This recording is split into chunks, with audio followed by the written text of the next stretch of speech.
Hi friend, आपका स्वागत है मेरे YouTube channel E and I में।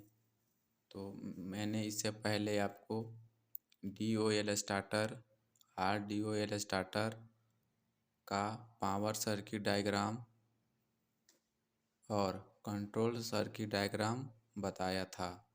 तो मैं उम्मीद करता हूँ कि यह डायग्राम वीडियो देखने के बाद आपको star delta, D O L starter और R D O L starter में कोई दिक्कत नहीं होगी।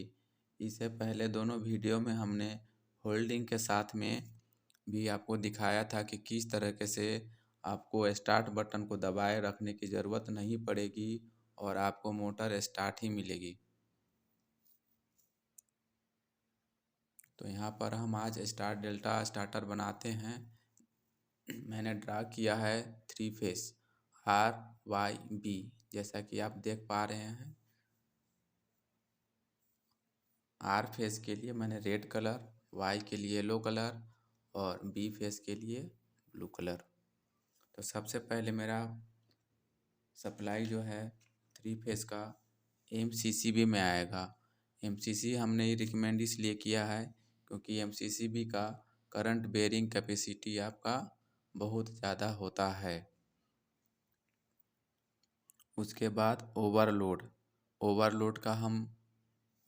का इससे पहले वीडियो में भी आपने ओवरलोड के बारे में देखा होगा, किस तरीके से ओवरलोड का टाइटनेस करना है या फिर पावर केबल टर्मिनेशन करना है वो देखा। और उसके बाद एक उसी तरीके का हमको 3 कॉन्टेक्टर चाहिए सेम रेटिंग का। यहाँ पे एक मेन व कॉन्टेक्टर, एक डेल्टा कॉन्टेक्टर और एक स्टार कॉन्टेक्टर है। ये तीनों कॉन्टेक्टर के अरेंजमेंट से हमारा डी स्टार और डेल्टा का कॉम्बिनेशन बनता है। स्टार और डेल्टा में स्टार पहले इसलिए आता है क्योंकि मोटर को हम पहले स्टार में स्टार्ट करते हैं, फिर उसके कुछ सेकंड बाद हम डेल्टा में शिफ्ट कर देते हैं। क्योंकि जब मोटर स्टार्ट होता है तो इनिशियल इनरश करंट जो है उसका 5 to 6 टाइम जो है नॉर्मल करंट से ज़्यादा कंज्यूम करता है। तो आगे की वीडियो में बताऊंगा कि स्टार और डेल्टा हम प्रीफर क्यों करते हैं और स्टार में क्या कमी है और डेल्टा में कमी है और कहाँ पे दोनों यूज किए जाते हैं।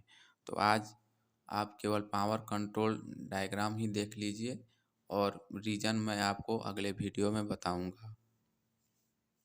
हमारा जो है 3 फेस का मोटर है, तो हर फेस में 2 टर्मिनल लिख लेंगे वाइंडिंग के। तो पहला वाइंडिंग, दूसरा वाइंडिंग और तीसरा वाइंडिंग। इस वाइंडिंग के 3 सिरे प्राइमरी में और 3 सिरे आपको सेकेंडरी में। तो कुछ केबल कनेक्शन का अरेंजमेंट हमारा इस तरीके का रहेगा। जैसे ही मेन कॉन्टेक्टर पिकअप होगा, हमारा मोटर के 3 वाइंडिंग में सप्लाई आएगा और हम बाकी के सेकेंडरी साइड वाला जो है अरेंजमेंट अगर चेंज करेंगे तो हमारा स्टार और डेल्टा बनेगा। तो यहाँ पे मैं देखिए U1 को किस से जोड़ा हूँ। U1 को मैंने जोड़ा है V2 के साथ और U2 को किसके साथ जोड़ा है हमने V1 के साथ, और Y2 को हमने किसके साथ जोड़ा है U1 के साथ। तो इस तरीके से मेरा डेल्टा का पावर सर्किट डायग्राम कंप्लीट हो जाता है। इसी तरीके का कलर कोडिंग अगर आप यूज़ करके इस डायग्राम को देख करके आप बनाएंगे तो आपका डेल्टा बनाने में कोई दिक्कत नहीं जाएगा। और स्टार बनाना बिल्कुल ही ईजी है दोस्तों।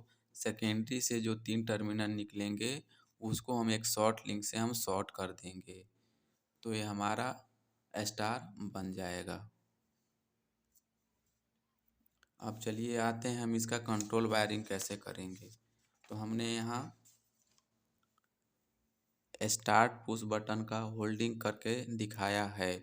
आप अगर एक बार पुश बटन को दबा देते हैं तो आपका मोटर स्टार्ट रहता है और जितना आपने टाइमर में सेटिंग दिया है वो सेटिंग के बाद आपका मोटर डेल्टा में शिफ्ट हो जाएगा। सबसे पहले हम कंट्रोल सप्लाई लेंगे। कंट्रोल सप्लाई आप 110, 220 AC DC दोनों ले सकते हैं। अगर आप DC लेंगे तो आपको उस तरीके का कॉन्टेक्टर यूज करना पड़ेगा।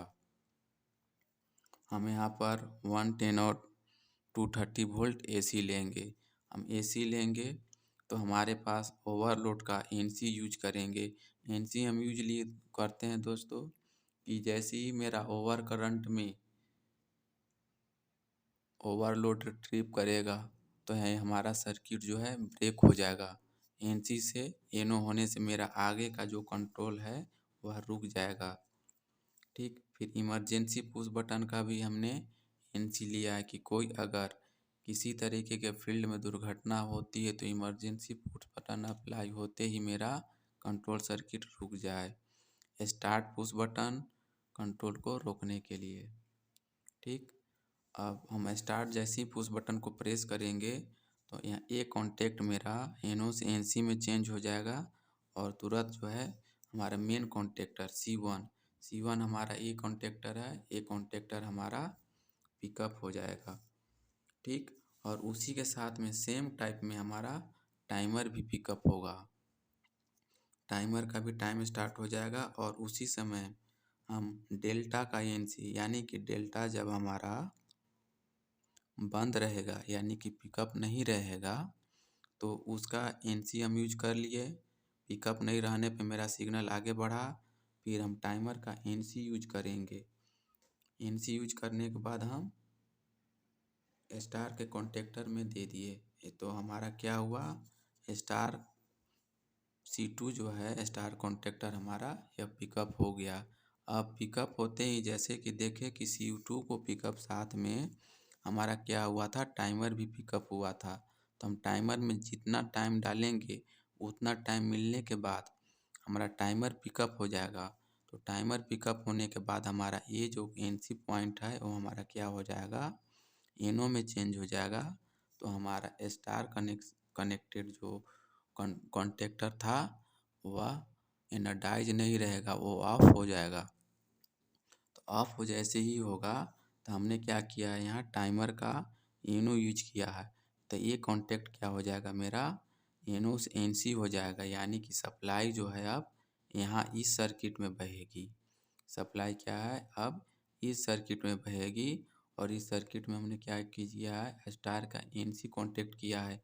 क्योंकि अब C2 यानी कि स्टार कॉन्टेक्टर मेरा बंद हो गया है तो ये वाला कॉन्टेक्ट भी NC मिलेगा हमको और टाइमर का टाइम भी पूरा हो गया है तो ये कॉन्टेक्ट भी हमको क्या है, NO से NC मिलेगा। यानी कि सप्लाई मेरा यहाँ तक आता रहेगा और C3 को पिकअप करा देगा।